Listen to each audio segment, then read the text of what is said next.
G'day and welcome to another episode of Spectrum Uncensored. Here today with me, I have Jasmine from Morayfield. How's it going? Hi.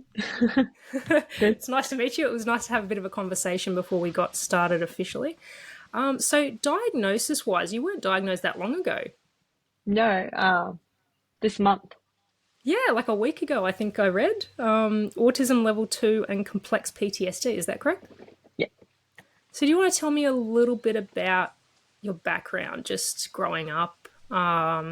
Obviously, you are late diagnosed, so you didn't know as such that you had those particular diagnoses, but I think we can all relate to that when we've been diagnosed later in life. I think you just know deep down, but yeah, just tell me a little bit about your childhood and your growing up, and yeah. Um, okay, well, yeah, you feel different. Everyone's smooth sailing and they're doing all their assignments, or they get through the test, but they've made it through and they finished the test. And when they finish the test, they're like, oh my God, that was really easy. And I'm like, I was stuck on question three. That's where I stayed. And you overthink that question. I'm like, but didn't you see it from this perspective? They have no idea what I'm talking about. Yep. And I wouldn't have graduated school if I didn't make the friends I did. And it says more about them than it does about me. Because they kind of latched themselves onto me, not me onto them. I'd walk along and be by myself all the time. And then they'd just pop up. And they're the reasons that I even survived school. Are you still friends with them today? Yes. Yeah. The only two people that I chose, one of them was Steve. He sat at the front of the bus, and I usually sat at the front of the bus. And I was like, nah. I could tell he was really awkward. He was like, didn't want to talk to me. Turns out I looked like one of his ex-girlfriends, but he didn't want to. He was like, no.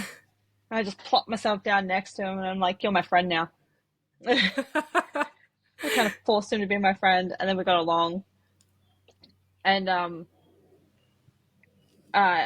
we play video games together every night. My husband, I had gum. He reached over the seat, and he wanted a piece, and I was like, oh, I want your hat. So I took his hat, and I got to wear it for the bus ride. And then when I had to get off, because we got off at the same spot, I went home with it. And he's like, I want that back. And I was like, guess you're just going to have to find me tomorrow. And he found me the next day. And so I did choose them. They also they didn't leave. Yep, yep. It kind of sounds like those, the boyfriend and the hoodie thing, where you steal your boyfriend's hoodie and it just You don't becomes give it yours. back. Yeah, exactly, exactly. So it sounds like you had a bit of a support network growing up. Yeah. I mean, for me, my I shouldn't say the rejects, but that's pretty much what it was. Our friendship group was like all the loners coming together and, just to not be alone. So we all kind of did our own little thing, but within our group. So I don't know if it was similar for you, but I definitely can empathize with the whole latching on. My best friend, my current best friend, she would definitely vouch for that because she's just like, you just didn't stop. You just kept coming. And like, I didn't know that I needed a friend like you until you you just didn't stop. So yeah, the rest is kind of history there. But it's nice to know that I'm not the only one that does things like that. And you've got some children. Are they diagnosed with anything? If you don't mind me asking. Yeah. So she's 5 now. She was Yep. diagnosed at 3, with autism level 3 and global development delay. But we just found out yesterday that global development delay won't really be used much longer, Right. due to her age. But she does have an intellectual disability, Yep. and that over the next year, that lights on our radar now, and that will be her diagnosis soon. Yep, yep. Um, And so it's tricky. Like normally, I mean, for me personally, I found out.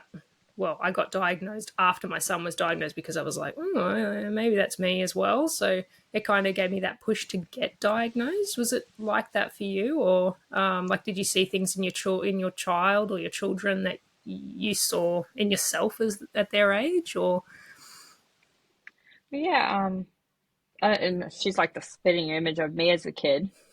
yeah, Um, but I feel like I ticked the boxes, and I was like, that's me. And I wasn't going to pursue a diagnosis, but because of the PTSD, I can't drive. Um, I can't overcome that obstacle. And because of that, I can't get my children to their appointments. And I've asked NDIS for like either support work to get there and back for the kids yeah, or for travel funds. And in the beginning, I was denied both um, yeah, because I didn't have any evidence of my own disabilities. They're like, no, yeah, sorry, we're intervention therapy only. right, right. Yeah, it's definitely NDIS is a Yeah, tricky thing to navigate. I'm not personally on NDIS yet, but I've considered it for things like psych and the like, because I can't currently see a psychologist, but obviously it's covered through Medicare to some extent, but you can only do the 10 or whatever it is a year. So that I feel that's not sufficient, not for me anyway. But yeah, it's definitely a tricky thing to navigate, and I find that as parents, especially when you're a diversion ourselves, it's a lot. Like it, it's very overwhelming yeah, trying to navigate it for our children, let alone ourselves. So it's definitely I think everyone could relate to that. It's not an easy situation. no. So in your day to day life, how do you think your disabilities affect that? Obviously, said you can't drive. What about socially, mentally, things like that? Need a lot of anxiety? So even though I do have those friends, sometimes like certain ones get a bit upset because of my honesty. Um, Yes, yep, I can relate to that. yeah, like they That ask for the whole you're honesty, you give critical. them the honesty. Yep. Yeah, People don't like I get honesty. told that No, I they have a don't. negative mindset. Yes, I'm I like, get no, that a I lot feel too. like I'm a realist. Yes, Like, 100%. yeah, I have to agree with that. Yes. Yeah, I can definitely say that I am in the same boat. I've been told that I'm critical or I'm very pessimistic and things like that, but I would describe it as realism. Yeah. Yep. yeah, it's just being realistic. Like, okay, no, the best description I have kind of sucks. But Go with it. Go with it. again, my nana, she, she had cancer. Yep. Um, Sorry to hear that. oh, it's okay. I knew it was coming, and I knew she was going to pass away. She was in hospital. She was in the ICU. She was going to pass away. And when she did, I was sad that she was going, but everyone was crying.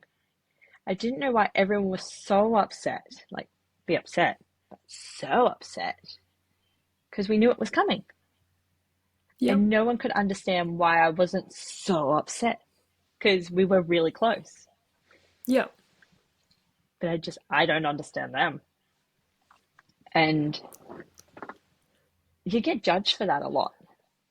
You Like, do. There's a lot of people will say you're cold, and I've noticed that even in interviews where on the news and things where an autistic child will go missing or something like that, and the mother is not crying and a blubbering mess. But it's happened for me with my son. He's gone missing before, and I haven't been a blubbering mess. I've been, how do I fix this? How do I find him? I've got to yeah, work out how to do this. And so I can see a lot of how I react in those people too. And I think, wow, people go straight to it like she did it. He's gone and she's done it. She's guilty. But it's not necessarily the case. You don't see what happens when there's the reuniting and things like that of the parent and the child. That's when I usually become a blubbering mess. But it's very short lived because there's that relief there. He's back, so it's like, okay, well, everything's It's fine, done. job's right, you Everything's back know. to normal. Yeah. So I don't know. I think we're very. It is. It's because we're so literal in our thinking, and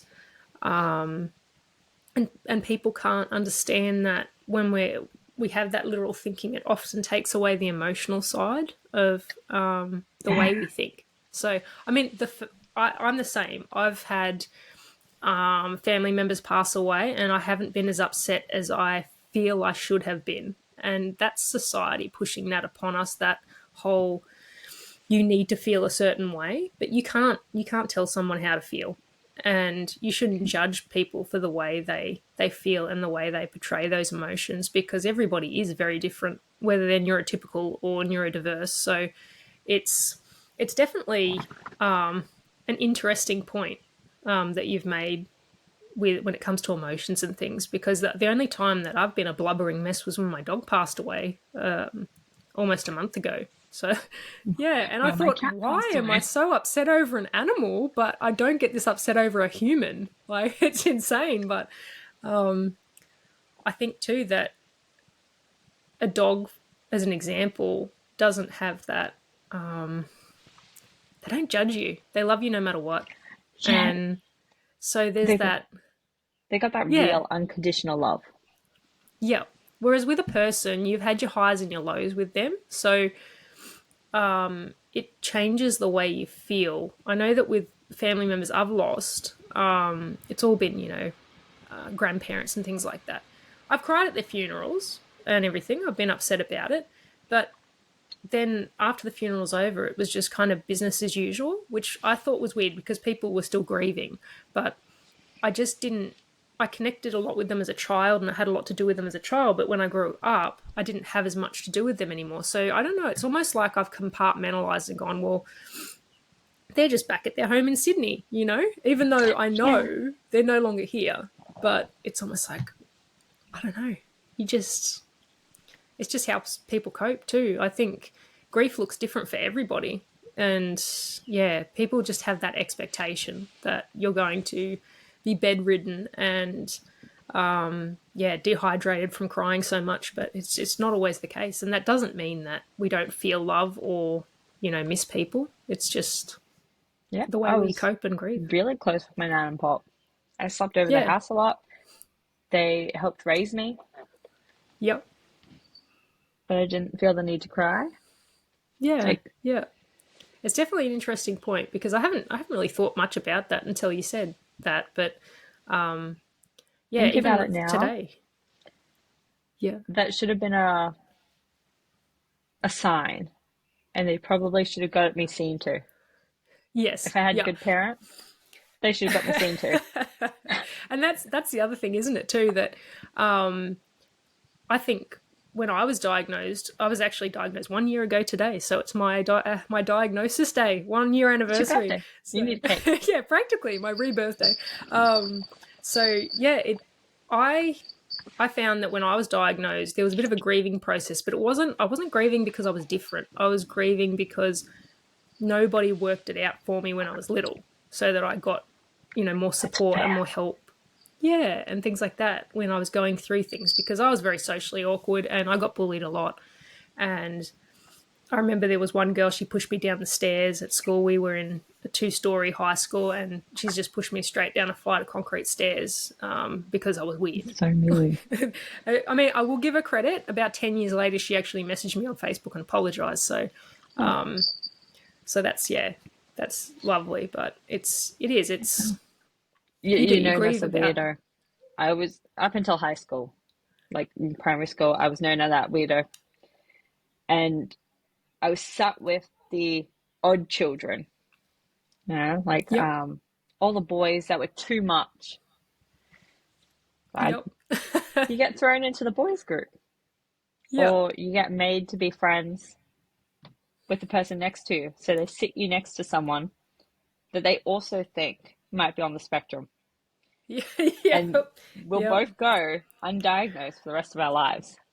It's almost like unintentional segregation in a way. They just go, okay, you guys kind of match up, so you guys can be friends. And I've gotten that often too. People have gone, oh, you should really meet such and such because she's got a non-verbal child too. You guys would get along really well. I'm like, but what is she into? Like, we're not just going to be friends because our kids are non-verbal.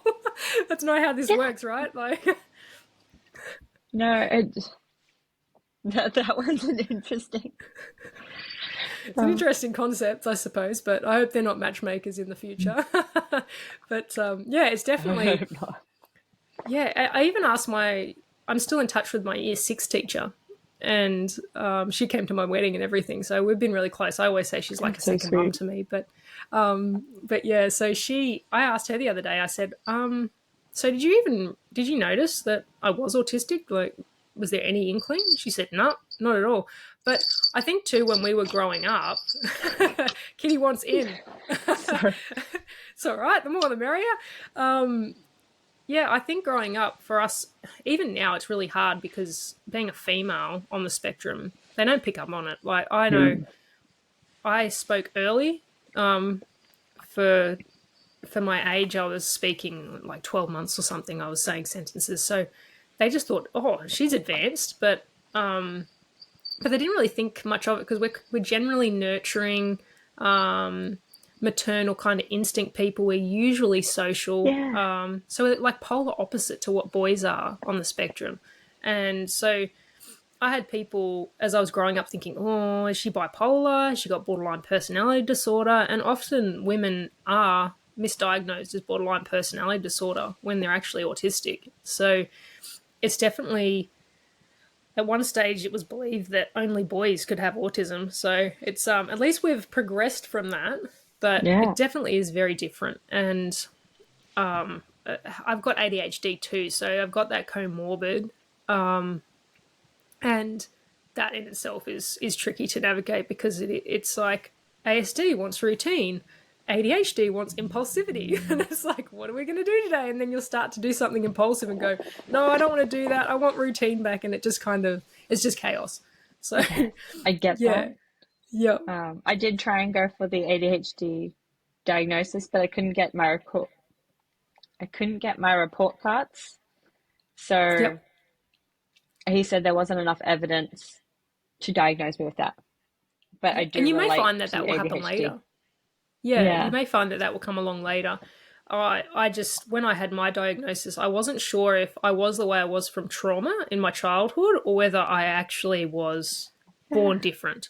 So it's, yeah, it's definitely, it's tricky to navigate because you think, I'm probably just a little bit this way or I'm less trusting or less this or less that because I've been hurt in the past. But it was kind of nice to have that acknowledgement that no, you are wired differently, and that's okay. Yeah. I get that. Because of my trauma, I thought everything was that reason Yep. and that it was just a learning curve I had to get over. Yeah, and you do. You like if you don't know what your actual diagnoses are, you can't combat it properly and go through the right therapies for it. So it's very important to be diagnosed correctly. My son's ASD and ADHD, but often I look at him and I think, how is he ADHD or is he really anxious? But I think he's both. And people often say, "Oh, you can't have both; it's one or the other," but that's not true. It's definitely a myth. People saying there's different types of ADHD. That's not true either. I've had people say, "Oh, there's anxiety-driven ADHD." It's no. They're two separate things. You've got ADHD and you've got anxiety. So it's hard to sometimes when you've got multiple diagnoses too. You don't know which one is playing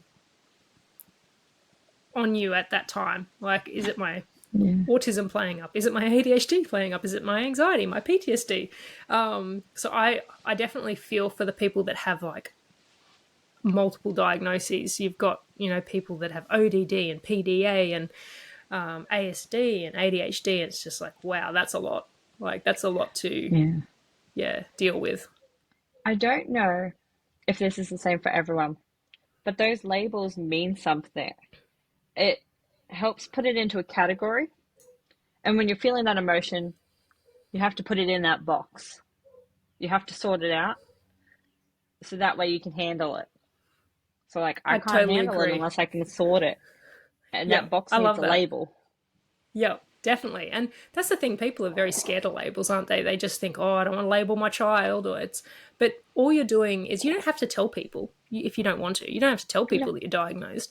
That's information for you and you only. You choose to do with it what you will. But I find it's very counterproductive to not have a child assessed, because I know for me, I want to know if that child is autistic, because then I know how to help them better. Otherwise, I'm trying to do things from a neurotypical perspective, and it's not because I'm neurotypical. It's just because society's saying this is how you raise a child, or this is how you handle these situations.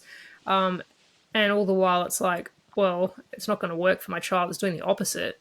And then people start saying, well, that's because your child's naughty, or what have you. Yeah.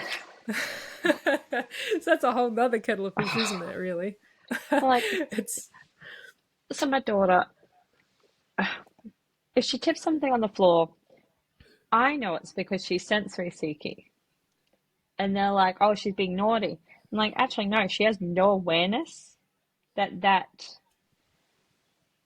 is annoying or frustrating or that we just don't do that, babe. Let's find something else. She doesn't know any of that. So she can't be naughty if she doesn't know. Naughty is doing something bad with intention. Yeah, yeah, definitely. And I like, my son was a tipper when he was little, and we called it chucking and plucking, because he would grab like books off the shelf and just throw them. But we didn't know at the time that he was on the spectrum. He wasn't diagnosed until he was just over 2 years old. He actually regressed. He was talking and doing all the things, and then all of a sudden stopped. So I could definitely get what you're saying, because like my son stims a lot. I don't know if your daughter Yeah. does, especially vocally. He does this eo sound, and he does that when he's really happy. So, but you get looks and like, oh, someone shut that kid up, kind of thing, and you're like, I have a lot of don't come vocal at me. stims. Sorry. I have a lot of vocal stims. Yep. My daughter, she watches episodes and she rewinds it. And I mean, she gets it down to the second. She I rewinds it know over that. and over again. Yep, yep. My Oh. son does the same thing, and he'll only watch a video for 5 seconds, and then he'll flick to the next one. I'm like, just watch something. Or he'll Yes. flick between them. And it's usually videos that I've done on my phone, and it's like I'm talking in them, and he's like doing a full on remix with it. And I'm like, please make it stop. Like, Yes, it's it too just goes much. over Yeah. and over again. Yeah. Yeah. It's They very listen to it for the repetitive. whole day. Yep. And they wonder Um, why we're, just a little bit mad. But right. all the best ones are, though. All the best ones are. But yeah, it's definitely, there's a lot of myths and things like that around behaviors and things. And but behaviors, but communication. They, if they're doing something like that, it's because they need that input. They need something. They're getting something from it. And my son's also a poster. He likes to post things in holes. There's a hole over here to my right in the wall that I keep trying to cover up, and he keeps shoving things in there. I lost my headphones the other day. I'm pretty sure I know where they are. But so my husband lost his wallet once, and we looked for ages, couldn't find it. Ended up, cancelling all his cards and his license and all that kind of thing. And then one night we saw my son putting something under the oven. There was like a bit of a gap under the oven. We're like, oh, and we put our phone in there and we took a photo with the flash on, and sure enough, there was his wallet. So he'd posted it under the oven. Um, so yeah, they're funny. They're funny things, Sacrifices but had to be made. yeah, clearly. Yeah, maybe just thought, if I do this, Dad won't be able to go anywhere, so he's stuck at It home. But was yeah, more and like sorry, wrong no, wording, you're right. but maybe his mindset was like, I'm just gonna shove this under here, and all of this. Yes. Oh yeah, he's got a little bit of an evil genius streak to him. Like he's a very cheeky monkey. But Murphy is a cheeky monkey. yeah, I'm yeah, not they have keen the on best that. personality. Seriously, like. He Yeah, they are. he'll do something and he knows. He looks over his shoulder, he goes, I'm like, Yep. It's it's all in the looks. got My the son does a biggest bit of a smile. stink eye. Yeah, stick Just eyes. He's like, he does a lot of eye rolls and things like that. yes. Dramatic. They give me the Uh, side eye. that's the thing, though, isn't it? Like, our kids are neurodivergent, but they're just like any other kid, really. Like, in so many ways. They've So got their struggles. I found out people roll that. You know how you roll your eyes? Yep. When you roll your eyes, how do you roll them? Back. I always do Yeah, back and to the right. you have to go all the way around. That's true. Appar- Apparently, neurotypicals just look up and down. Like when they look at the ceiling, Really? like that's rolling their eyes. But we do the whole motion because we take it literally. And when Huh. we got You've in cracked the trouble, code. yeah, when we got in trouble by our neurotypical parents, they're like, don't roll your eyes at me. And I was like, I was just looking around the room. I can't maintain that eye contact. Yep. And they thought we were rolling our eyes, but in reality, we're looking around because we have to do the whole motion. Yeah, yeah. Look at that. You've cracked the code. So all we need to do is sit every person down that we know and just say, roll your eyes and see what they do. And we can diagnose them from that. How literally do they take it? Yeah. Yeah, that's a really interesting fact, actually. I can't But take claim from it. Steve told me. good old Steve. Yeah. Go, Steve. So, if you could give any advice to an adult that hasn't been diagnosed yet but believes and suspects that they are on the spectrum or have a disability, what would you say to them, do you think? So when you Google trying to get an adult diagnosis and how much it'll cost, it says about 2,500. And honestly, that's the cheapest you're going to get. It sounds expensive. And people will tell you there's a way to bypass like that fee, do this route, do this or do this. Don't do it. It takes longer. I've taken 2 years. My friend took a year and a half. And it has cost me $2,910. So it ended up costing me more. And it also added stress. I saw a psychiatrist, and when I was in there, one of the things that, like, he was really standoffish, got a really bad, like,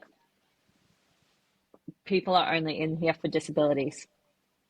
And that is what he said. He said, people only see me to get disability payments. And his whole vibe matched that energy. Yeah. Wow. Okay.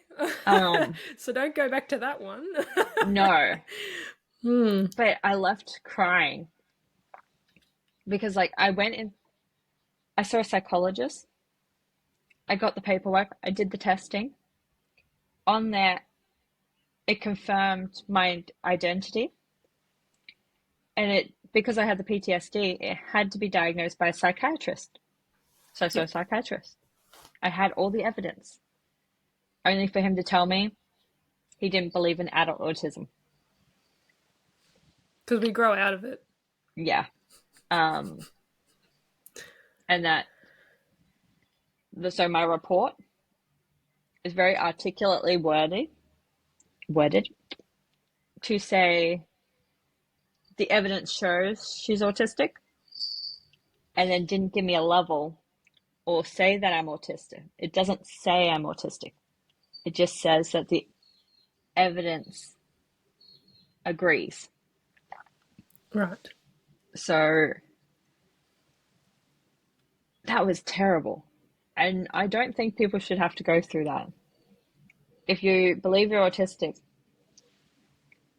the fees they have are structured around autism and it's done by an autistic program, follow that.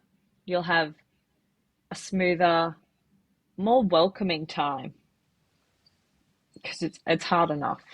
Like Yeah, the I autistic, totally understand what you're saying. Yeah, I mean, yeah, the my company. diagnosis was done through a neurodivergent affirming clinic. So I was really lucky. I was being assessed by people that were already on the spectrum, whether it was autistic, ADHD, you name it. So my psychologist that diagnosed me was ADHD. So it was really nice because you were talking to someone that could actually understand and relate to a lot of what you were going through. And I actually think that's a better way of doing it. It's an authentic That perspective. would You don't want to be. be you don't want to be diagnosed by neurotypical people. No offense, neurotypical people, but you don't understand. You haven't got the life experience. You're not living that experience. So it's definitely, as you say, welcoming. It's more welcoming to be Yeah, talking to someone that actually gets it. So 100%.